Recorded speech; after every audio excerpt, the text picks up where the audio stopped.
Hello everyone, welcome to the ratio and proportion series. इस पूरी series में हम रेशियो एंड प्रोपोर्शन के काफ़ी इंपॉर्टेंट टॉपिक्स कवर करेंगे। अगर इस चैप्टर के बारे में देखा जाए तो ये चैप्टर काफ़ी ज़्यादा इंपॉर्टेंट है। जितने भी गवर्नमेंट एग्ज़ाम्स हैं, अगर क्वांटिटेटिव एप्टीट्यूड यानी कि मैथमेटिक्स या गणित उसके सिलेबस में मेंशन है तो ये चैप्टर ज़रूर उसके सिलेबस का एक हिस्सा होगा। ये पूरी सीरीज़ हिंदी और इंग्लिश दोनों ही लैंग्वेज में रहेगी और इसमें हम बिल्कुल बेस लेवल से एकदम एडवांस लेवल की तरफ जाएंगे और इसमें हम कोशिश करेंगे हर एक टाइप के क्वेश्चंस को कवर करें। तो बिल्कुल बेस लेवल से हम स्टार्ट करेंगे, एकदम ज़ीरो लेवल से, और टू द एडवांस लेवल हमें जाना है। तो चलिए स्टार्ट करते हैं रेशियो एंड प्रोपोर्शन। रेशियो की अगर हम बात करें तो पहले इस पूरे सीरीज़ में हम पहले रेशियोज़ पे ज़्यादा फोकस करेंगे, फिर उसके बाद प्रोपोर्शंस के क्वेश्चंस भी हम करेंगे। तो रेशियोज़ की अगर बात करें तो रेशियोज़ हम यूज़ करते हैं मैथमेटिकल या गणित की लैंग्वेज में। रेशियो को हम हिंदी में कहते हैं अनुपात। तो रेशियो को या अनुपात को हम इस्तेमाल करते हैं मैथमेटिकल लैंग्वेज में किसी दो चीज़ों को कंपेयर करने में, राइट। तो अगर हम कहें कि A रेशो B, इसका मतलब है कि A रेशो B अगर 2:1 है, राइट, इसका मतलब है कि A जो है वो 2 गुना है B के, राइट। सो ये दो चीज़ों को कंपेयर करने में मदद करता है। इससे हम हाइट, वेट, डिस्टेंस या टाइम, इन सारी चीज़ों को हम पैरामीटर्स को हम कंपेयर कर सकते हैं, इन सारी चीज़ों को हम कंपेयर करते हैं, राइट। सो अगर हम एक एग्जांपल लें, लेट्स से सपोज ये हमारा एक डिस्टेंस है AB और ये हम मान लेते हैं लेट्स से 10 किलोमीटर है, और ये हमारे पास एक डिस्टेंस है CD, ये हमारे पास लेट्स से 100 मीटर्स है। तो इसमें एक चीज़ ध्यान रखी जाती है कि रेशो, जो भी हम दो चीज़ों को कंपेयर कर रहे हैं और उसको हम रेशो में लिखना चाहते हैं, तो उन दोनों चीज़ों के बीच में जो यूनिट है वो सेम होनी चाहिए। यानी कि जैसे आप यहाँ पर 1 किलोमीटर में डेटा दे रखा है और 1 मीटर में है, तो इसको हम कंपेयर करना सही नहीं मानेंगे। तो इसको हम अगर रेशो ऐसे लिखें कि AB रेशो CD, मान लीजिए 10:100 हो जाएगा, तो ये बात सरासर गलत होगी, क्योंकि यूनिट्स जो हैं रेशोज़ के बीच में वो सेम होनी चाहिए। इसका मतलब क्या है कि हमें किलोमीटर्स को मीटर्स में चेंज करना पड़ेगा। तो AB रेशो CD, सो हम सबको पता है कि 10 जो है वो किलोमीटर को मीटर में कन्वर्ट कर सकते हैं, या फिर हम मीटर को 100 मीटर को किलोमीटर में भी कन्वर्ट कर सकते हैं। तो फिलहाल हम इसको मीटर्स में कन्वर्ट कर लेते हैं। तो हमें सबको पता है 1000 से मल्टीप्लाई करना पड़ता है रेशो 100। ओके, सो लाइक ये हो जाएगा 10,000 रेशो 100। अब इसको हम 100 से दोनों तरफ डिवाइड कर देंगे, तो ये हो जाएगा 100:1। इसका मतलब है कि AB जो है वो 100 गुना है CD के। AB अगर 100 है तो CD 1 है। ओके, इस चीज़ को हम ऐसे भी कहेंगे, और ये बहुत ही इंपॉर्टेंट है क्योंकि कई ऐसे आने वाले सवालों को हम सॉल्व करेंगे जिसमें हम इस तरीके से ही चलेंगे कि A अगर 2 है तो B 1 है, यानी कि A 2 गुना है B के। इस रेशो को हम फ्रैक्शंस में भी लिख सकते हैं, जो कि हो जाएगा 2/1। या फिर अगर हम लिखें C रेशो D 3:5, 3:5, तो कितना हो जाएगा 3/5, राइट। तो इसको हम फ्रैक्शन में भी लिख सकते हैं। तो अब बात करते हैं रेशो की सिंपलेस्ट फॉर्म में। सिंपलेस्ट फॉर्म का मतलब होता है कि अगर हमारे पास F रेशो E मान लीजिए 4:12 है, यानी कि 4:12 है, तो इसको हम सिंपलेस्ट फॉर्म में लिख सकते हैं। देखो 4 और 12 दोनों ही 4 से विभाजित हो जाते हैं, तो F रेशो E कितना हो जाएगा 4×4, 4 × 12। तो इसको हम 1:3 भी लिख सकते हैं, राइट। तो इस फॉर्म को हम कहते हैं सिंपलेस्ट फॉर्म। ओके, अब बात करते हैं उन सवालों पे जो एग्ज़ाम्स में पूछे जाते हैं, और उससे पहले हम एक मेथड सीखेंगे ताकि हम उस सवालों को जल्दी से सॉल्व कर सकें। हमारी कोशिश ये रहेगी कि पूरी सीरीज़ में हम वो शॉर्ट से शॉर्ट तरीका यूज़ करें ताकि आपका जितनी टाइम बच सके एग्ज़ाम में उतना बच सके। चलिए तो बात करते हैं एन मेथड की। इसको मैं एन मेथड कहता हूँ, बहुत ही सिंपल है। देखिए अगर मान लीजिए A/B, बहुत ही ईजी वैल्यूज़ लेंगे हम पहले, 1/2 है और B/C 3/4 है, तो आपसे क्वेश्चन पूछा जाता है कि A/B/C क्या होगा। तो इसमें आपको बहुत सारे मेथड्स मिल जाएंगे, बट मेरे को ये सबसे एक एफिशिएंट और सबसे इजी मेथड लगता है। चलिए अब इस मेथड को देखते हैं कैसे हम इसको अप्लाई कर सकते हैं। तो कभी भी हम A/B/C अगर हमें फाइंड आउट करना होता है तो हम ये इस बात का ध्यान रखते हैं कि ये ऑर्डर का हमें ध्यान रखना पड़ता है कि अगर A/B है तो यहाँ पर B/C होना चाहिए। ओके, यानी कि B यहाँ पर एंड हो रहा है तो वही B यहाँ पर स्टार्ट होना चाहिए, राइट। इस ऑर्डर में हमें लिखा जाता है। अगर ये इस ऑर्डर में नहीं है तो हमें इसको इस ऑर्डर में लिखना पड़ेगा इस मेथड को अप्लाई करने से पहले। जैसे कि अगर हम देखें कि C/B, अगर इसकी जगह C/B दे रखा होता तो 4/3 होता, राइट। तो इसको हम B/C ही लिखेंगे। अच्छा, रेशोज जो हैं वो पोजीशन सेंसिटिव होते हैं। इसका मतलब है कि अगर C पहले आ रहा है तो C बराबर 4 होगा, B बाद में आ रहा है तो B बराबर 3 होगा। ओके, तो C 4 होना चाहिए और B 3 होना चाहिए, राइट। तो B यहाँ पर पहले आ रहा है तो यहाँ पर हम 3 पहले लिखेंगे और 4 बाद में लिखा जाएगा। ओके, तो कभी भी हम इसको पलटते हैं इस तरफ, B पहले लिखते हैं C बाद में लिखते हैं, तो इसमें यहाँ पर भी हमें चेंज करनी पड़ती हैं दोनों वैल्यूज़, राइट।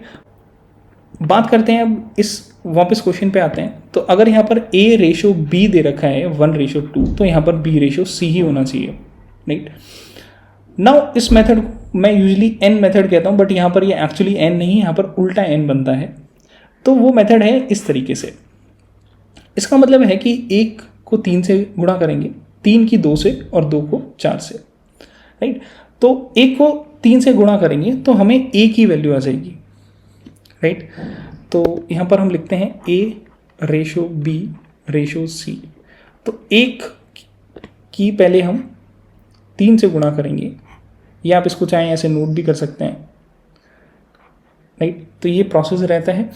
तो A की वैल्यू निकालने के लिए हमें पहले A को 3 से गुणा करना पड़ेगा, B की वैल्यू निकालने के लिए हमें 3 को 2 से गुणा करना पड़ेगा।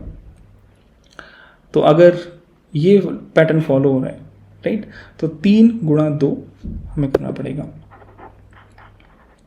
और C की वैल्यू फाइंड आउट करने के लिए हमें ऐसे नीचे आना पड़ेगा, तो लाइक 2 को 4 से गुणा करना पड़ेगा। सो 2 गुणा 4, तो ये हो जाएगा 3 दूनी 6, 2 गुणा 4 इज 8, राइट। तो इसका आंसर ये हो जाएगा, राइट। तो इस मेथड को हम कहते हैं एन मेथड। तो बहुत ही ध्यान से करना है इसको, और बहुत ही सिंपल प्रोसेस है। और ये मेथड जो है ये काफ़ी इम्पॉर्टेंट है, और बहुत सारे आगे क्वेश्चंस हम करेंगे उसमें हम इसको यूज़ करेंगे। तो बिल्कुल बेसिक है, तो इस टाइप के क्वेश्चंस आपको एग्जाम में पूछे जा सकते हैं। अब आगे बढ़ते हैं, और अभी तक तो हमें 3 वैल्यूज़ के बीच में रेशोज़ था, ये अनुपात जो था A/B/, 3 वैल्यूज़ के बीच में था। बट अगर 4 वैल्यूज़ आ जाती हैं तो उस केस में कैसे हम करेंगे, चलिए अब वो देखते हैं। मान लीजिए A/B हमें 2:3 दे रखा है, B/C हमें 1:2 दे रखा है, राइट, 1/2 दे रखा है। C/D हमें 2:1 दे रखा है, राइट। सो इस केस में हम A/B/C/D फाइंड आउट करना चाहते हैं। तो इस केस में हम क्या करेंगे, तो इस केस में हमें इस पैटर्न को फॉलो करना पड़ेगा।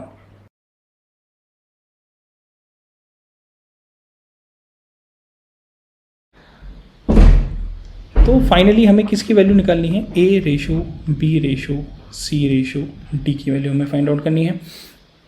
चलिए, तो इस पैटर्न को अगर हम फॉलो करें तो यहाँ पर ये एक सीधी लाइन आ रही है, it's a straight line, right. तो इसका मतलब है कि 2 इंटू 1 इंटू 2 हमें मल्टीप्लाई करना पड़ेगा, ओके। 2 गुणा 1 गुणा 2। तो इससे क्या होगा कि ए की वैल्यू आ जाएगी आपके पास। तो 2 गुणा 1 गुणा 2, तो उससे ए की वैल्यू आ जाएगी। ऐसे ही बी की वैल्यू लाने के लिए हमें इस पैटर्न को फॉलो करना पड़ेगा। इसका मतलब ये है कि 3 को 1 और 1 से 2 को गुणा करना पड़ेगा। सो 3 गुणा 1 गुणा 2 रेशो। सी की वैल्यू को फाइंड आउट करने के लिए हमें इस पैटर्न को फॉलो करना पड़ेगा। 3 की 2 से, 2 को 2 से, तो 3 गुणा 2 गुणा 2।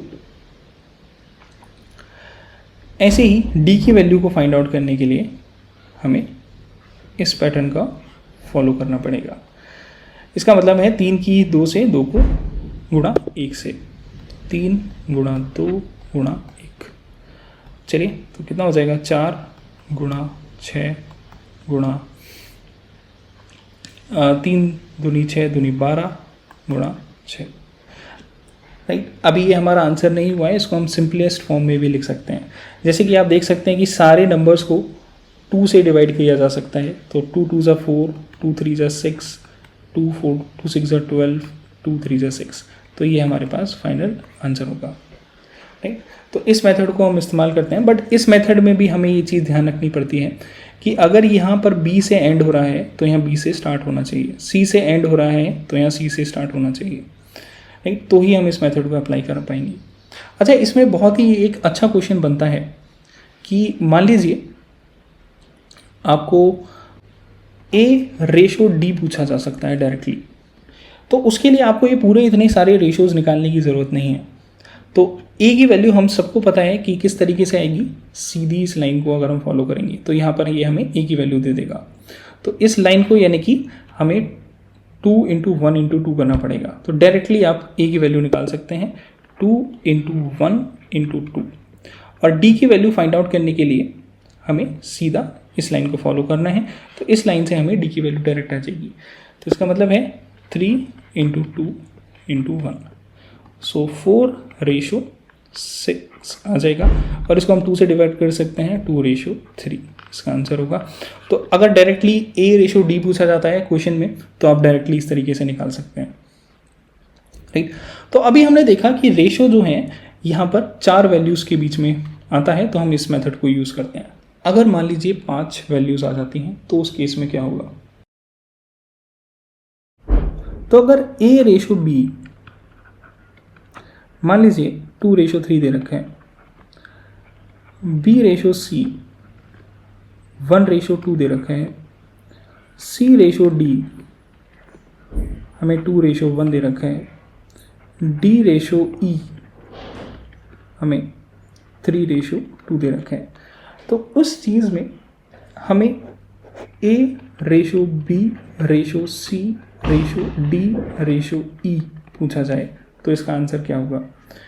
ऐसे सवाल बहुत ही कम आते हैं, बट हमें पता होना चाहिए कि उसका क्या तरीका है। तो उस केस में हम इस पैटर्न को फॉलो करेंगे।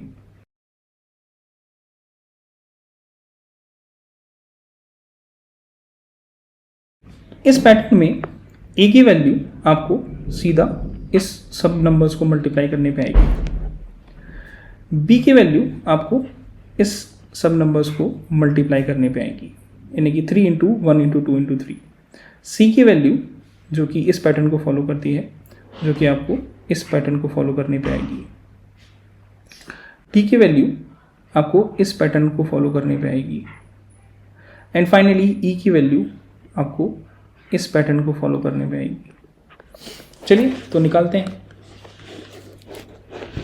तो अगर हमें ए की वैल्यू चाहिए, ए ratio B ratio C ratio D ratio ई।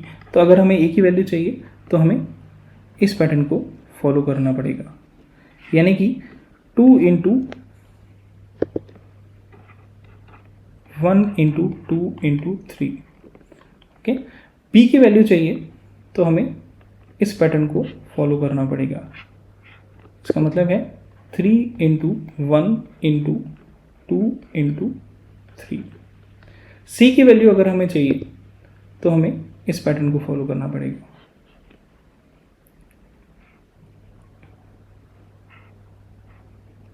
राइट, इसका मतलब है 3 इंटू 2 इंटू 2 इंटू 3। डी की वैल्यू अगर हमें चाहिए तो हमें इस पैटर्न को फॉलो करना पड़ेगा।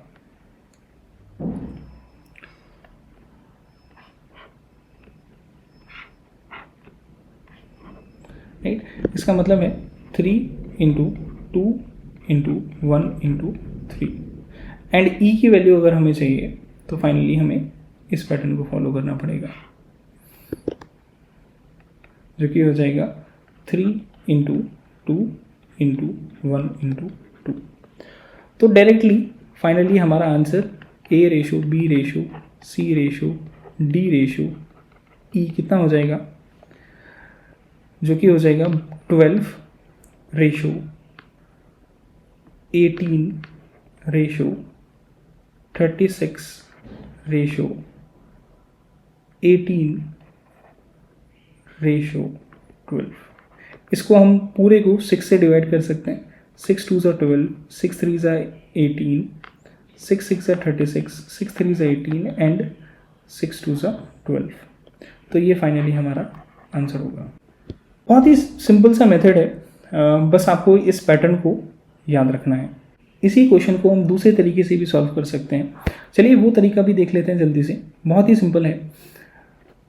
बट यहाँ पर जिससे पहले वो तरीका समझें, इसमें एक चीज़ और ध्यान रखना है कि वही सेम चीज़ कि इसको अगर बी से एंड हो रहा है तो बी से स्टार्ट होना चाहिए, सी से एंड हो रहा है तो सी से स्टार्ट होना चाहिए, ये डी से एंड हो रहा है तो डी से स्टार्ट होना चाहिए। चलिए अब दूसरा तरीका देखते हैं, इसी सवाल को हम कैसे सॉल्व कर सकते हैं। तो दूसरे मेथड से हम इसको इस तरीके से सॉल्व कर सकते हैं कि a रेशो बी 2 रेशो 3 है, फिर यहाँ पर इसके 3 के नीचे 1 रेशो 2 लिख लेंगे जो b रेशो c होगा, फिर इसके नीचे 2 रेशो 1 लिख लेंगे जो c रेशो d है, और उसके बाद फिर 3 रेशो 2 लिख लेंगे। बाकी रेशोज़ के जगह हम सब जगह रेशोज़ को फिलअप कर देंगे। राइट, रेशोज़ के नीचे आपको रेशोज़ लगाने हैं इस तरीके से। नाउ ये जो खाली जगह है, क्योंकि यहाँ पर ये 3 से एंड हो रहा है, तो इस जगह हम सब में 3 से फिल कर देंगे। यहाँ पर 1 है तो इस खाली जगह पे 1 आ जाएगा, यहाँ पर 2 है तो यहाँ पर इस खाली जगह पे दोनों तरफ हम 2 लिख देंगे। यहाँ पर 2 है तो इसको यहाँ पर भी 2 आ जाएगा, यहाँ पर 1 है तो यहाँ पर 1 आ जाएगा, यहाँ पर 3 है, यहाँ पर मैं रेशोज़ लगाना रह गया था, तो यहाँ पर अगर 3 है तो यहाँ पर 3 आ जाएगा, यहाँ पर 3 आ जाएगा, यहाँ पर 3 आ जाएगा। बस आपको A ratio B ratio C ratio D ratio E चाहिए था, तो बस आप इस सबको मल्टीप्लाई करके आपका आंसर आ जाएगा, जो कि होगा, इसको आप मल्टीप्लाई करेंगे तो वही आंसर आएगा 12 रेशो 18 रेशो 36 रेशो 18 रेशो 12। इसको आप सिंपलेस्ट फॉर्म में लिख लेना तो फाइनली आपका A ratio B ratio C ratio D ratio E आपके पास वही आंसर आ जाएगा। तो इसको पूरे को आप 6 से डिवाइड कर सकते हैं। 6 2 ज़ा 12, 6 3 ज़ा 18, 6 6 ज़ा 36, 6 3 ज़ा 18, 6 2 ज़ा 12, तो वही सेम आंसर आ रहा है। तो ये एक मेथड भी है, इसको इस मेथड से भी आप सॉल्व कर सकते हैं। तो दोनों ही मेथड्स मैंने आपको बता दिए हैं। अब बात करते हैं सीधे किस तरीके के सवाल इसमें बनते हैं। चलिए, क्वेश्चन इज कुछ इस तरीके से आएगा कि if A ratio B 7 ratio 9, B ratio C is 5 ratio 7, then what is A ratio C। यदि A अनुपात B 7 अनुपात 9 है, B अनुपात C 5 अनुपात 7 है, तो ए अनुपात सी क्या होगा। तो बहुत ही सिंपल तरीके से हम इसको सॉल्व कर सकते हैं, जो मैंने एन मेथड है आपको बताया। तो अभी तो आप इसको थोड़ा पेन यूज़ करके आप सॉल्व करिएगा, फिर धीरे धीरे जब आप प्रैक्टिस कर लोगे तो आप इसको विदाउट पेन भी यूज़ करके सॉल्व कर सकते हो। तो इसमें हमें ए रेशो बी रेशो सी भी हम निकाल सकते हैं। ओके, तो ये अभी मैं एक थोड़ा लॉन्ग मेथड बता रहा हूँ, इससे और जल्दी भी हम इसको सॉल्व कर सकते हैं। तो इसमें हम वापस से वही एन मेथड यूज़ करेंगे जो कि मैंने आपको बताया, राइट। तो 7 गुणा 5, तो ए की वैल्यू आ जाएगी, बी की वैल्यू के लिए 5 गुणा 9 और 9 गुणा 7। तो चलिए करते हैं, 7 गुणा 5 रेशो 5 गुणा 9 रेशो 9 गुणा 7, ये हो जाएगा 35, ये हो जाएगा 45, राइट, और that will be the answer. ठीक है, ये हमारा आंसर होगा। बट हमें इतनी मेहनत नहीं करनी है, हमें और इसको जल्दी करना है। तो इसमें ये देखिए कि डायरेक्ट ए और सी की वैल्यू पूछी गई है, राइट। तो ए की वैल्यू निकालने के लिए हम क्या करते थे कि हम डायरेक्टली इसको मल्टीप्लाई करते थे, है ना। सी की वैल्यू निकालने के लिए हमें इसको मल्टीप्लाई करना पड़ता था, इसको मल्टीप्लाई करने पे बी की वैल्यू आती है। तो 7 × 5 हमें करना है, ए की वैल्यू आ जाएगी, और 9 × 7 हमें करना है तो सी की वैल्यू आ जाएगी। तो ए रेशो सी डायरेक्ट आ जाएगा 7 × 5 रेशो 9 × 7। इसको हम 7 से भी डिवाइड कर सकते हैं, राइट, दोनों ही तरफ। तो क्या आंसर आ जाएगा 5:9, यही हमारा आंसर है। अब इसमें आपको ए रेशो सी पूछा था, तो इस मेथड में आप 35:63, यानी कि ए बराबर 35 है और सी बराबर 63 है। तो 35 और 63 दोनों 7 से कट जाते हैं, तो 7 पंजे 35, राइट, 7 गुणा 9 63। तो ये हमारे पास ए रेशो सी आ जाएगा इस मेथड से। बस इस मेथड को आप अवॉइड करिएगा, थोड़ा स्मार्ट वर्क करना है हमें। और इसमें क्योंकि डायरेक्टली ए और सी को वैल्यू हमें निकालनी है, तो डायरेक्टली आप इस पैटर्न को फॉलो कर सकते हैं, राइट। 5 गुणा 7 9 गुणा 7, राइट। तो 7 ऐसे ही कट जाएगा, यहाँ पर हमारे पास आंसर आ जाएगा। चलिए अगला सवाल देखते हैं। ओके, अगला सवाल है, if 13a is equal to 11b is equal to 8c, then a ratio b ratio c is। तो इसको बहुत ही एफिशिएंट और बहुत ही जल्दी तरीके से आप इसको कैसे कर सकते हैं, चलिए डायरेक्टली वो सीखते हैं। तो 13 × a is equal to 11 × b is equal to 8 × c हमें दे रखा है। तो हमें वैल्यू निकालनी है a ratio b ratio c की। तो बहुत ही अच्छे तरीके से हम इसको सॉल्व कर सकते हैं, बहुत ही फास्ट तरीके से, कि अगर हमें ए की वैल्यू चाहिए यहाँ पर, तो उसके लिए आप क्या करोगे कि इसको आप इग्नोर कर दोगे, राइट। यहाँ पर बी के साथ 11 और यहाँ पर 8 को मल्टीप्लाई कर दोगे, तो ए की वैल्यू कैसे आ जाएगी 11 × 8, राइट। बी की वैल्यू अगर आपको चाहिए तो आप बी के साथ जो 11 है उसको इग्नोर कर दीजिए, और जो नंबर्स आपको दिखाई दे रहे हैं उसको आप मल्टीप्लाई कर दीजिए, यानी कि 13 और 8 की मल्टीप्लाई हो जाएगी। सो हमें लिखेंगे 13 × 8। सी की वैल्यू अगर आपको चाहिए तो सेम प्रोसेस कि आप इसको इग्नोर कर दीजिएगा, इसको आप हटा दीजिएगा, और यहाँ पर 13 और 11 की मल्टीप्लाई कर देना। तो 13 × 11, तो इसी के साथ हमारा आंसर आ जाएगा 88 रेशो 104 रेशो 143। तो इसको और भी फास्ट तरीके से हम कैसे कर सकते हैं, बहुत ही स्मार्ट तरीके से। वो तरीका ये है कि क्योंकि 13, 11 और 8 किसी की भी टेबल में नहीं आते हैं, ये कोई ऐसा नंबर नहीं है जो इन सबको एक साथ डिवाइड कर सके, तो इसमें कोई कॉमन फैक्टर नहीं होने वाला, राइट। कोई ऐसा नंबर नहीं होगा जो इन सबको डिवाइड कर सके 1 के अलावा, 1 से हमें मतलब नहीं है। तो इसको हम डायरेक्टली आंसर विदाउट सॉल्विंग कर सकते हैं, बाकी हमें निकालने की ज़रूरत ही नहीं है। तो अब ये देखते हैं कि जो टॉपर्स होते हैं उनकी अप्रोच कैसी होती है इसको सॉल्व करने के लिए। तो ऑप्शंस की काफ़ी हम हेल्प ले सकते हैं इसको सॉल्व करने के लिए।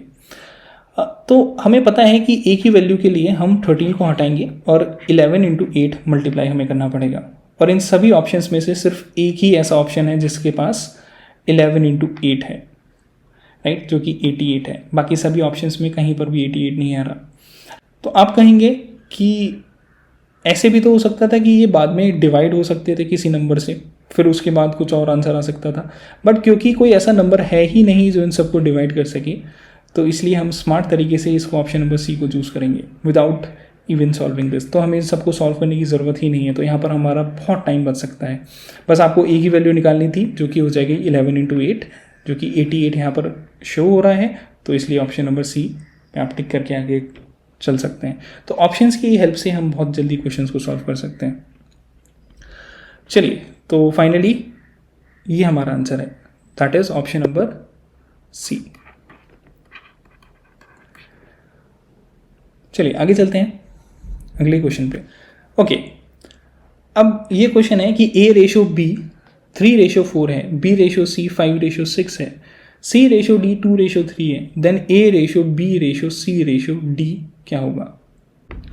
सो A ratio B is equal to 3:4 है, B ratio C is equal to 5:6 है, C ratio D is equal to 2:3 है। तो हमें A ratio B ratio C ratio D की वैल्यू हमें चाहिए, राइट। तो मैंने आपको तरीका बताया था, राइट।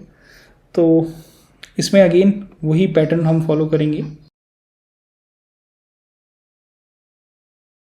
जल्दी से करते हैं। तो ए की वैल्यू हमें फाइंड आउट करनी है, तो इन सबको मल्टीप्लाई करना पड़ेगा, यानी कि 3 इंटू 5 इंटू 2। बी की वैल्यू अगर हमें फाइंड आउट करनी है तो इस पैटर्न को फॉलो करते हुए हमें 4 इंटू 5 इंटू 2 करना पड़ेगा। तो 4 इंटू 5 इंटू 2। सी की वैल्यू फाइंड आउट करने के लिए इस पैटर्न को अगर हम अप्रोच करेंगे, राइट, तो हमें 4 इंटू 6 इंटू 2 करना पड़ेगा। चलिए, तो 4 इंटू 6 इंटू 2 एंड डी की वैल्यू फाइंड आउट करने के लिए हमें फाइनली स्ट्रेट लाइन में उसको मल्टीप्लाई करना पड़ेगा। तो it will be 4 into 6 into 3। आप यहाँ पर भी डिवाइड कर सकते हैं, कोई अगर डिवाइड हो रहा है तो यहाँ पर भी हम डिवाइड कर सकते हैं, और वो आई थिंक ज़्यादा अच्छा रहेगा, ज़्यादा सफिशिएंट रहेगा। तो यहाँ पर देखो 2 से हर चीज़ डिवाइड हो रही है, तो ये भी 2 से हो रहा है, ये भी यहाँ पर 2 से डिवाइड हो रहा है, यहाँ पर ये भी 2 डिवाइड हो रहा है, और यहाँ पर ये भी 2 से डिवाइड हो जाएगा, 2 2 4। इसके अलावा और कुछ नहीं है, राइट। तो कितना हो जाएगा, 5 इंटू 3 15 रेशो 4 5 ज़ा 20 रेशो 4 6 ज़ा 24 रेशो 12 इंटू 3 इज 36। तो ऑप्शन नंबर ए हमारा बिल्कुल सही आंसर है, राइट। तो finally A ratio B ratio C ratio D which is option number A is our answer. अब हम बात करते हैं कि इस क्वेश्चन को टॉपर किस तरीके से अप्रोच करने की कोशिश करता है ताकि उसको टाइम सेव करने का मौका मिल सके। तो इसमें हम डायरेक्टली ए रेशो डी निकालते हैं। अब मैंने आपको डायरेक्टली बताया था कि ए की वैल्यू आप कैसे सॉल्व करोगे, सिंपली 3 इंटू 5 इंटू 2 हमारे पास आ जाएगा, और डी की वैल्यू फाइंड आउट करने के लिए हमें 4 इंटू 6 इंटू 3 हो जाएगा, 4 गुणा 6 गुणा 3। तो ये हमारे पास आ जाएगा 30, और यहाँ आ जाएगा 72। अब 30 और 72 दोनों ही नंबर 6 से पूरे पूरे डिवाइड होते हैं, बट हम पूरा डायरेक्टली 6 से डिवाइड नहीं करेंगे, 6 से नहीं भाग करेंगे। पहले हम इसको 2 से डिवाइड करेंगे, तो क्या आ जाएगा हमारे पास 15:36।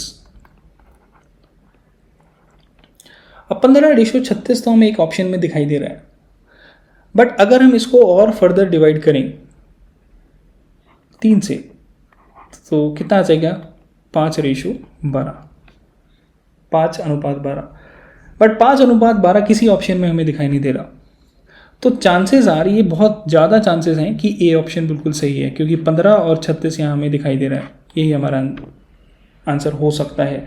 बट ये रिस्क आपको तभी लेना है जब आपके पास टाइम की कमी है, और क्योंकि नन ऑफ दीज एक ऑप्शन है, तो ये आंसर भी हो सकता है। तो ये थोड़ा सा रिस्की होगा, बट द चांसेस आर कि आपका ये ऑप्शन सही हो जाए। तो ये अप्रोच रहती है एक टॉपर की, तो उसको ये पूरा सॉल्व करने की ज़रूरत नहीं पड़ती, वो डायरेक्टली ए रेशो डी निकाल के चेक कर सकता है। चलिए आगे चलते हैं अगले क्वेश्चन पे। क्वेश्चन है, if A ratio B is equal to 1:2, B ratio C is equal to 3:4, C ratio D is equal to 6:9 and D ratio E is 12:16, find A ratio B ratio C ratio D ratio E is equal to, है ना। तो हमें ए अनुपात B अनुपात सी अनुपात D अनुपात ई का मान प्राप्त करना है। बहुत ही सिंपल सा क्वेश्चन है।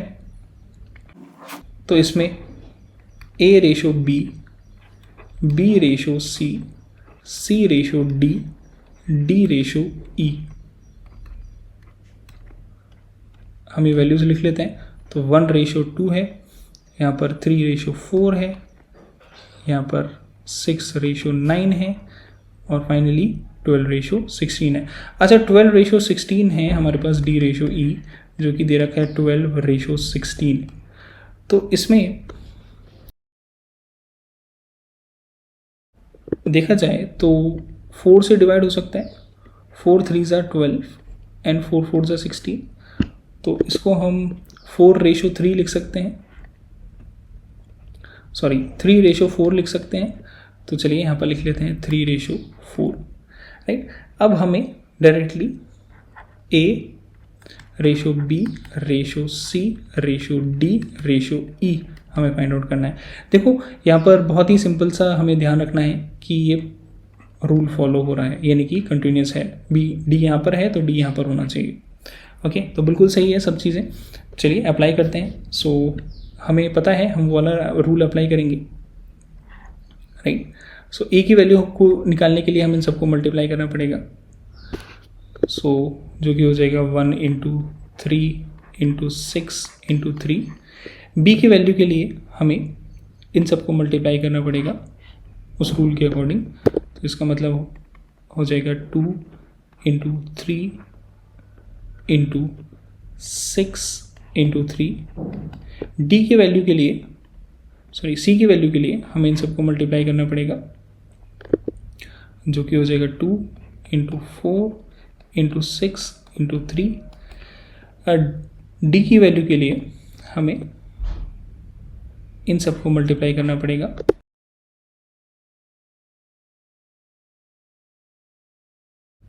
जो कि हो जाएगा 2 × 4 × 9 × 3।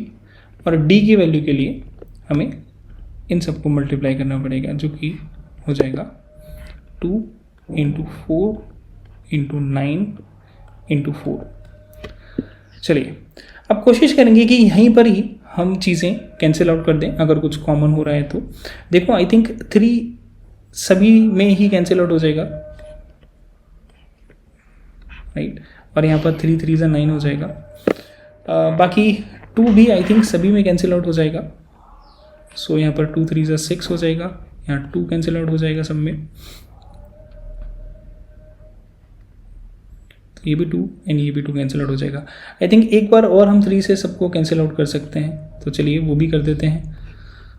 सो यहाँ पर 3 2s are 6 हो जाएगा, यहाँ पर 3 3s are 9 हो जाएगा, और यहाँ पर ये 3 कैंसिल आउट हो जाएगा। चलिए तो जो भी हमारे पास अब लेफ्ट है, okay, what ever is left, हम अब उसको लिखेंगे। सो 3, राइट, यहाँ से 3 आ जाएगा। सेकेंड में हमारे पास 6 है, नेक्स्ट में हमारे पास 4 × 2 जो कि 8 हो जाएगा, उससे नेक्स्ट में हमारे पास 4 × 3 दैट इज़ 12 है, एंड फाइनली 4 × 4 दैट इज़ 16। सो यो हमारा ऑप्शन नंबर डी है। ओके, सो इसलिए हमारा डी ऑप्शन एकदम राइट आंसर है। ये क्वेश्चन काफ़ी इंटरेस्टिंग एंड काफ़ी इम्पॉर्टेंट भी है। इस क्वेश्चन को समझने से पहले हम एक चीज़ समझेंगे कि यदि a रेशो b इस 2:1 है, तो इसका मतलब है कि a जो है वो 2 के बराबर है, b जो है वो 1 के बराबर है। ओके, a 2 के बराबर है, b 1 के बराबर है, b 1 के बराबर है। तो अगर आपसे पूछा जाए a plus b ratio b कितना होगा, तो a 2 के बराबर है, b 1 के बराबर है, तो कितना हो जाएगा 2 + 1 ratio a, right. So 2 + 1 ratio 1, that will be 3:1। अगर हमें a ratio b ratio c दे रखा है 1:3:4, राइट, तो इसका मतलब है a की वैल्यू 1 हो जाएगी, b की वैल्यू 3 हो जाएगी और c की वैल्यू 4 हो जाएगी। अब आपसे पूछा गया है कि a + b + c ratio c क्या होगा, तो इसका मतलब है दैट इज 1 + 3 + 4, यानी कि a + b + c की वैल्यू हम पुट कर देंगे रेशो c बराबर कितना है 4 है, राइट।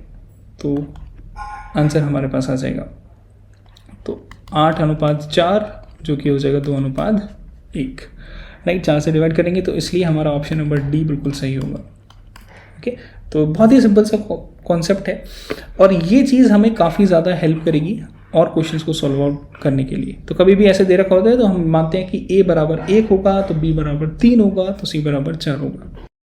ऐसे ही अब इस क्वेश्चन को करते हैं, तो यदि a अनुपात b 5:8 है, राइट, 5:8 है, तो हमें पूछा गया है कि 6a - 5b बटा a + 2b, राइट, कितना होगा, इसकी वैल्यू हमें पूछा जा रहा है, डिवाइडेड बाय a + 2b, इसकी वैल्यू हमसे पूछी गई है। तो बहुत ही सिंपल सा कॉन्सेप्ट है, वही हम इसमें अप्लाई करेंगे कि a की बराबर वैल्यू 5 हो जाएगी, a 5 हो जाएगा और b 8 हो जाएगा, तो value of b will be 8। बस आपको इस वैल्यूज़ को इस फ्रैक्शन में प्लेस करना है और आपका आंसर आ जाएगा। तो चलिए करते हैं। तो 6 × a है, यानी कि a की जगह हमें 5 लिखना है और b की जगह हमें 8 लिखना है, तो 5 × 8 बटा 5 + 2 × 8, तो ये हो जाएगा 30 - 40 बटे 5 + 16, तो ये हो जाएगा -10 बटे 21, जो कि हमारा कौन सा ऑप्शन है, ऑप्शन नंबर डी है। तो ये हमारा सही आंसर होगा। ओके, तो हमें a और b की वैल्यू उसमें प्लेस करनी है। तो इस टाइप के क्वेश्चंस भी बहुत आते हैं। तो इसी के साथ हम इस वीडियो को ख़त्म करते हैं। इसमें आने वाली वीडियोस में हम और इम्पॉर्टेंट क्वेश्चंस करेंगे। तो अभी हमने बिल्कुल बेसिक रेशोज़ में समझा है और इसमें हम धीरे धीरे एडवांस लेवल की तरफ जाएंगे। सारे जितने भी टाइप्स क्रिएट हो सकते हैं एग्जाम में हम वो कवर करेंगे। तो मिलते हैं अगली वीडियो में। जय हिंद दोस्तों।